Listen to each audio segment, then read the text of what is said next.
That's fine. Okay. Is it working?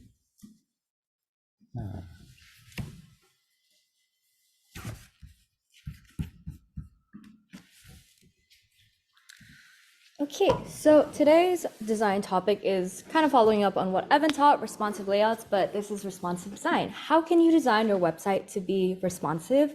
Kind of like how we talked about using media queries, but more for your overall design now. So let's have a little trivia moment. Can anyone guess how many people have access to the internet in 2023?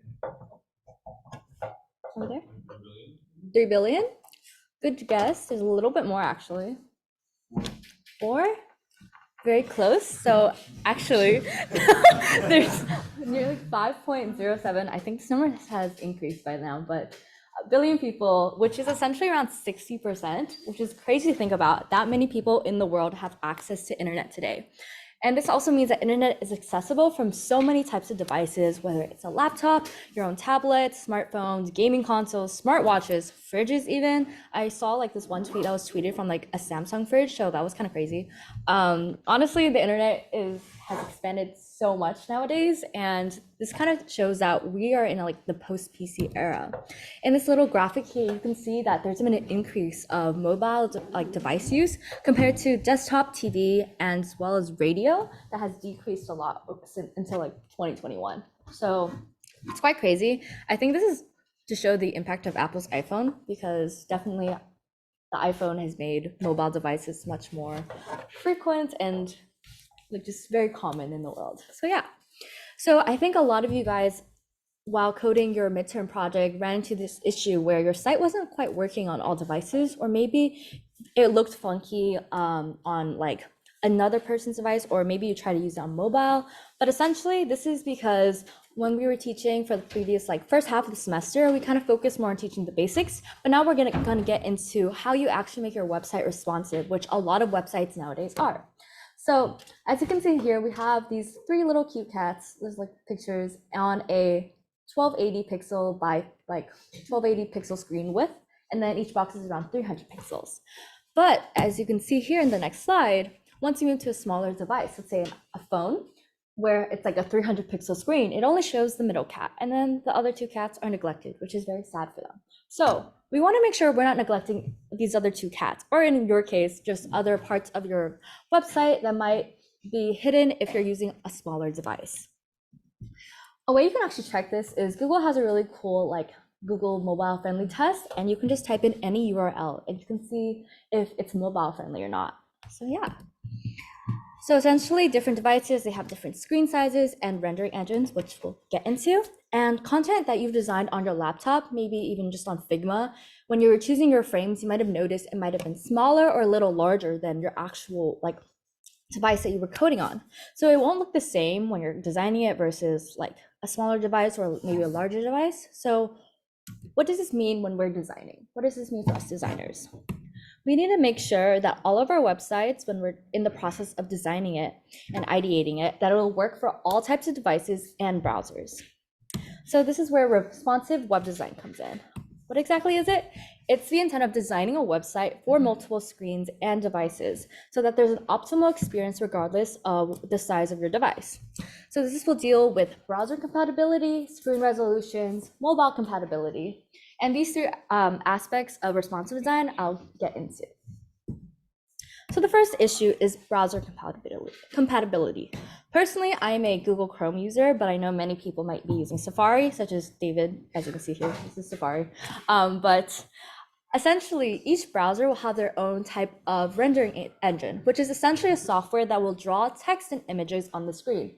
In this case, Safari will render this Google slide onto the screen, and it will take the text, like let's say the Google slide itself, but it'll basically be an HTML file, and then it kind of reads it and formats it properly based on the style, which is probably like CSS. So browser compatibility comes in just because each browser will have a different rendering engine, which will mean that the component that displays the HTML and CSS on your screen will just differ. Therefore, like it's kind of like if you think about a language, there might be different dialects, even though it's the same language. So this is a really a good example that you guys might have seen in homework too. When we asked you to do the little dotted border onto the circles, I believe, it might have looked different from the image we gave you versus what browser you were using. So Internet Explorer kind of has this like funky little one. Chrome has like a more dashed line in my opinion, and then Safari also has a dashed line. So honestly, it's not really dotted, but I didn't make it. So definitely just by using a different browser, it can just look a little different, even though it's the same like dotted border. So how can we make it a little more consistent? We can add something called a vendor prefix, which you can see here, it's right before the little actual selector. So let's say transition. We have a little dash, and then there's different types. So the very common one is WebKit, which is used for Safari and Google. There's dash Moz, which is used for Firefox, Mozilla, if you still use that. And then the O is for Opera, I think. Yeah. Anyways, vendor prefixes are very used for like linear gradients, transitions, stuff that is fairly newer on the internet and wasn't added when CSS was made. So instead of using vendor prefixes, sometimes major browsers are trying to use like @supports or feature queries, but that's not quite in scope. But it'll still work if you use a vendor prefix. So yeah. Here is a website that you guys can use to see if a certain CSS selector is supported by the browser that you use or just general browsers. I would say Chrome and Safari support very similar ones, and they probably support the most, but yeah. The second issue is screen resolution. So essentially the resolution is just how many pixels your screen can display horizontally and then vertically. And not all users will be able to view your website on devices with the same screen resolution, which you guys may have seen when coding your midterm. If you're coding on, let's say, like a 13-inch Mac Pro versus a 15-inch, it'll look very different if you use like position absolute and you're setting like maybe 10 pixels off the side. It'll look much different on a larger screen. So changing the size of your browser window will also affect how your website looks. So if you like kind of made your, instead of making your like Google Chrome maybe span your entire MacBook, you maybe made it like half the page, it'll definitely look different. So here are some just common like screen resolutions. And then, so essentially how we can deal with screen resolution is using containers that make your content fit a certain size. So one of the most common container sizes is 1024 by 768. And then all screen resolutions greater than or equal to the size will have a good viewing experience. If you guys have used Tumblr, as you can see here, their main kind of scrolling or like feed with all their content is kind of focused more on the left center part. But there's a lot of open space to the right as well as to the left. And then as you make your window smaller, notice how the negative space decreases, but the size of your content doesn't necessarily change. So this is a way that you can design your website or just app in general to make it responsive design friendly, or just using responsive design concepts where you use a lot of negative space on larger devices that allow you to focus on your content without like really changing how your content looks. So for lower screen resolutions, use CSS media queries, which we just covered about in today's programming lecture. And the third issue that you guys might have run into, mobile compatibility. As I just previously mentioned, a lot of times nowadays people are going to be looking at a website on their mobile device. And nowadays, I would say a lot of websites are mobile friendly, but I wouldn't say all. So when you're designing for mobile, you want to make an interface that is like a little bit different than a desktop one. If you are a user of Instagram, like using Instagram on your phone is like a lot different than using it on, let's say, your desktop, which is much larger. They'll differ in three main ways. So it's first screen size, I feel like it's very obvious, and then touchscreen capabilities, and then performance. As you can see here, here's a little more detail, but screen size for a mobile device usually like 4 to 6 inches. Honestly, phones have been getting bigger, so I don't know. Desktop, which is like 11 inches to like 30 inches if you have a really big desktop. For mobile, you have like a touch screen, whereas desktops, you use a mouse or a trackpad. And then something to note that's not really in scope, but for mobile devices, it's generally slower than a desktop just because it's smaller. There's not enough like speed, I guess. But yeah, screen size is just much, much smaller on a phone versus the desktop. So you want to focus on your actual content and try to hide away everything else. So remember for the Tumblr page, there was a lot of negative space in the desktop. However, when you're trying to make that on your mobile device, you want to kind of like minimize your negative space. You still want to use it, but minimize that like kind of margins that you have so that you can still focus on the content. Because there's restricted space on a smaller device, you want to make sure the UI should be stacking elements vertically, kind of how we use like flex direction column instead of row maybe. And this helps just maximize the width and emphasis on each element. So here's like the Daily Cal, for example, they on their mobile device, they have a lot of things stacked. So their main page, it's kind of like a scrolling thing. I can't really like show on here, but essentially you can like scroll or use the little arrows to navigate through different articles or stories. And then notice how everything's kind of stacked upon one another. So they reduce the space for more content, as well as having the top bar and add like just fixed. The little nav bar,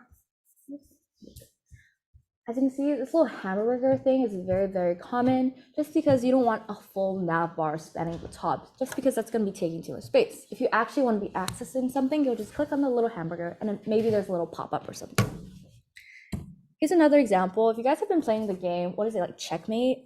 Or I think that's the name. Yeah, Checkmate. It's like an app. It's like kind of fun. I've been playing it and I'm a little addicted to it, but essentially you get to add your friends, answer a bunch of questions and see how alike you are. This is my friend Kelly, who also taught What Did I last semester. We have a 95% alikeness apparently, so that's kind of funny. But let's just talk about the UI of this. So this is a dark design, which we'll actually get into after spring break. But notice how everything's kind of vertically stacked.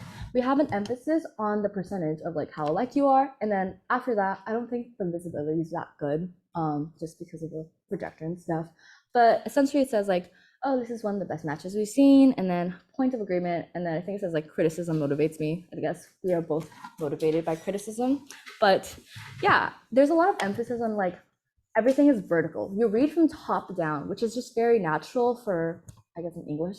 But we still use some sort of negative space. So there's like still spacing, so everything's not overcrowded, but we still have an emphasis on what's most important.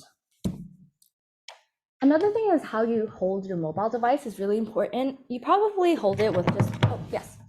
It's a little hard to see like actually land on the element you're talking about. Can you turn the lights? Is that possible? I don't have access to them. Oh, that's more lights. Okay, wait. Ooh, I didn't know I could do that. Anyways, let's go back because I think this, yeah, sorry if you guys couldn't see it. Yeah, so this is an example of actually, we'll get into this more after spring break, but this is a dark design kind of UI that utilizes, I personally don't like the black background. I think it could be a little lighter, but it's dark mode, I guess. So yeah. There's a lot of negative space. Now hopefully you guys can see a little better, and the emphasis on the actual things you want to look at, like let's say like, oh, me and Kelly rated it a 6 and 7. Like there's a huge emphasis on that versus the black background. Any questions so far? Yeah, go ahead. Like a standard like rule book or like the book that describes how to like design elements for like desktop and larger screens to like phones and stuff. So like a standard like way of doing that and like documenting whatever. Yeah, actually, I'm gonna actually get into that a little after. It's just kind of like a flow of a lecture, but if I don't end up like answering a question 100%, feel free to ask that again.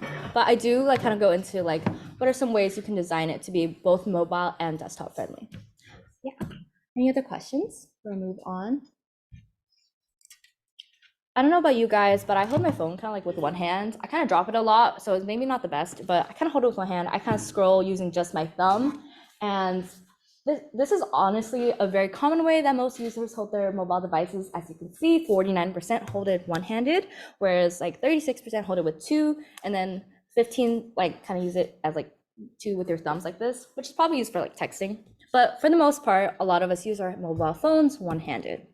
So something to note when you're designing any web app, website, or app in general, especially if it's going to be used for a mobile device, you want to make sure that your design is reachable. And what this means is like when you're scrolling, let's say with one thumb, whether left or right, you can kind of reach the main parts of what you want to be accessing. So as you can see, the green represents good, which is good reachability, very easy to get because it's by the bottom of the thumb.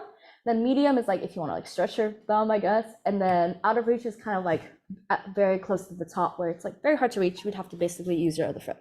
Notice how in the green section, that's honestly where a lot of times, like when you're texting, that's where your keyboard is. It's always at the bottom because it's easiest to reach.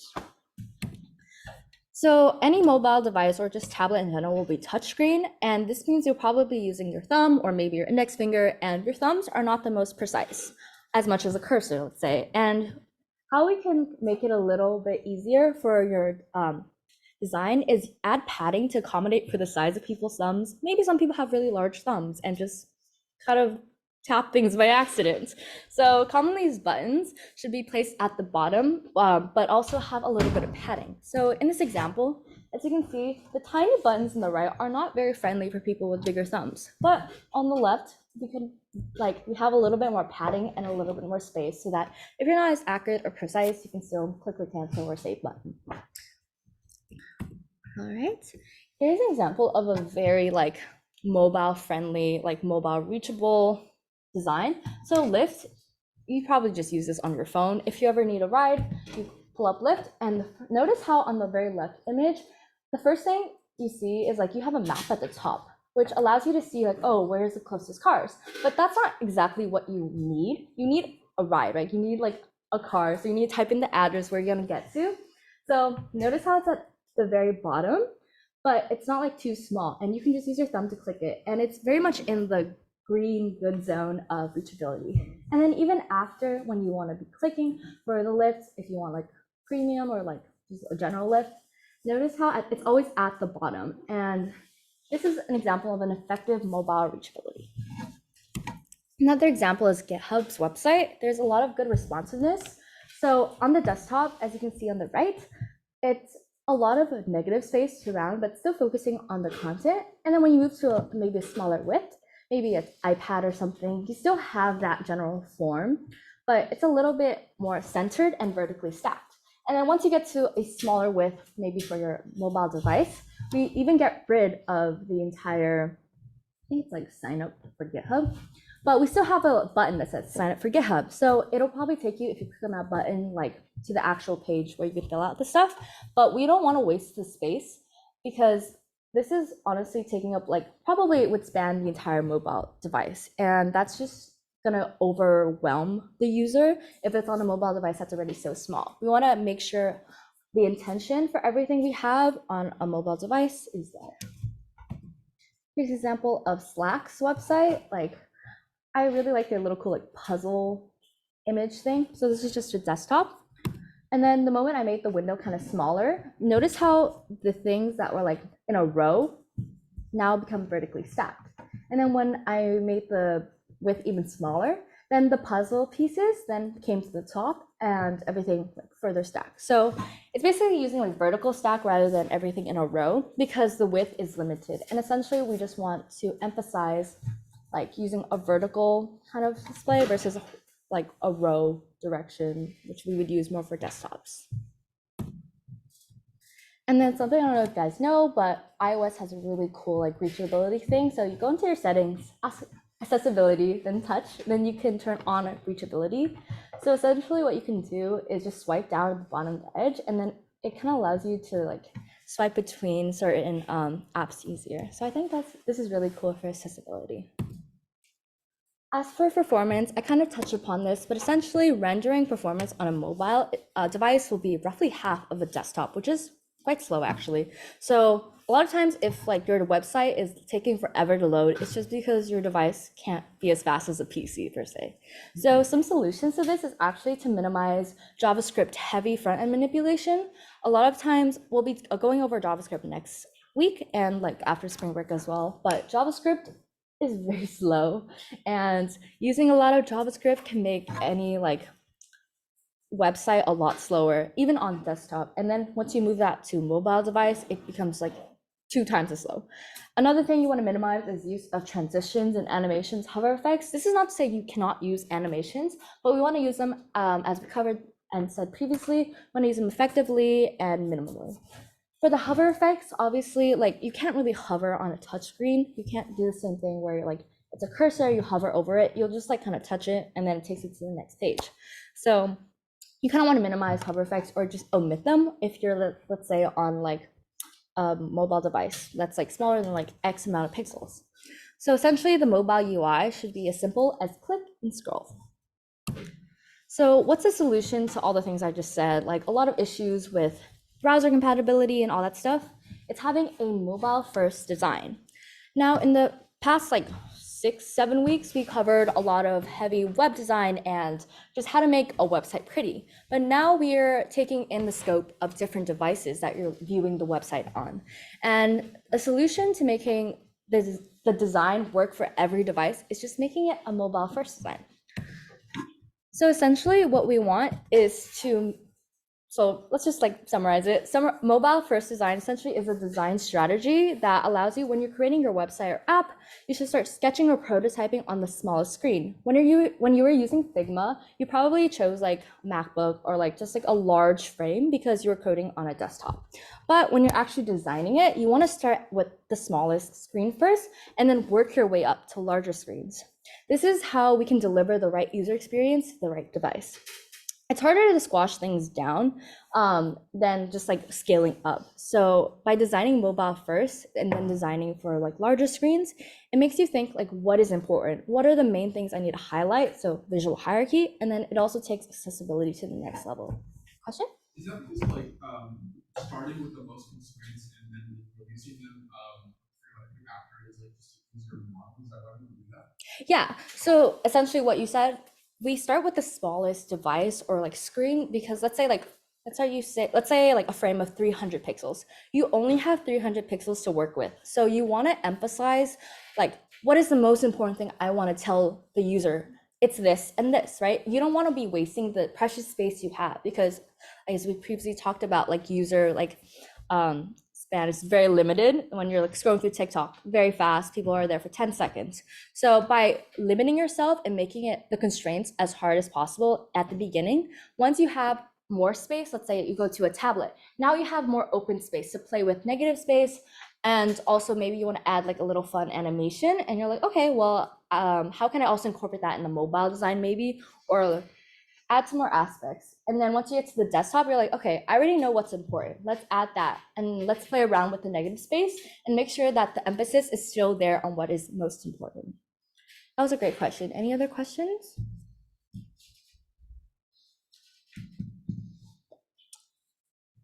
Essentially, a little overview of today's design lecture. Designing for variation is important. It should support all devices, not just large screens or small screens. Make sure your website works on all browsers and add the necessary prefixes like the vector sub prefixes, and then make sure your websites will work well on all devices. So how do we do this? Mobile first design. Are there any last minute questions? Are there like tools or like features in development tools that make this like designing like responsibly that a lot easier? Like when you're like doing CSS for things like just drop down menus and the platform things, or does that exist in using we use? Trying to think. Does that make sense? So like when you're designing it, or like are there tools that automatically like I guess guide you or help you like in terms of designing things responsibly when you're coding or designing? so as for the design part, making things easier, like in Figma per se, or Yeah. so actually Figma has a lot of cool plugins. I'm not even like familiar with like all of them, but I know there's a few I've worked with that like you can basically use your Figma design and kind of see it on different screens. Also, furthermore, Figma is like vector based, so you can take like your smallest design that you made on like a 300 pixel frame and like actually scale that larger on like a larger size frame. So that's another way you can do it, where you just copying the components you use for the smallest device frame and then adding that to a larger frame, but just kind of scaling it. In terms of like a cheat code, I don't think there's really a achieve. Following too, like, let's say you design Mhm. like a website and like all these elements, is there like any kind of tools or processes where you can be like, okay, here's the website and I can highlight the most important parts. Give me like a rough draft or like a first version of like a responsive design for the mobile version of this website. I wouldn't say there are, as far as I know, I don't know any tools that would make it a little easier for that. I think personally it's just like playing around with the design. By doing the mobile like first design, I think it is much easier going from a smaller screen to a larger screen than a larger screen to a smaller screen. Because what happens is you end up trying to fit like all these elements into a really small width. Whereas when you start with a really small width, you can just keep adding items. So in that case, I would say it's just honestly like practice and playing around with a lot of elements. And personally, I like looking through different websites, seeing their mobile version versus their desktop version. I kind of see like, oh, they omit this. They, like, for example, in any mobile device, you always see that kind of like 3 hamburger like menu navbar, right? And that's just something that I think a lot of websites have picked up over the years. Like they're like, oh yeah, this is much better and smarter than using a whole navbar. It minimizes the space while it's also effective. So I hope that answered your question. Okay, awesome. Any other questions about design or programming, either or? So overall, as you can see, responsive design is really important. So when you're making your final project, which you guys have much time for that, but like the jump from your midterm project to your final project, a lot of things is we want to like see like responsive design when you're like making your mockup and making sure that it's going to be good on all sorts of devices. But that brings us to the end of today's lecture. So I'm gonna end the Zoom real quick. Where's the? Yeah.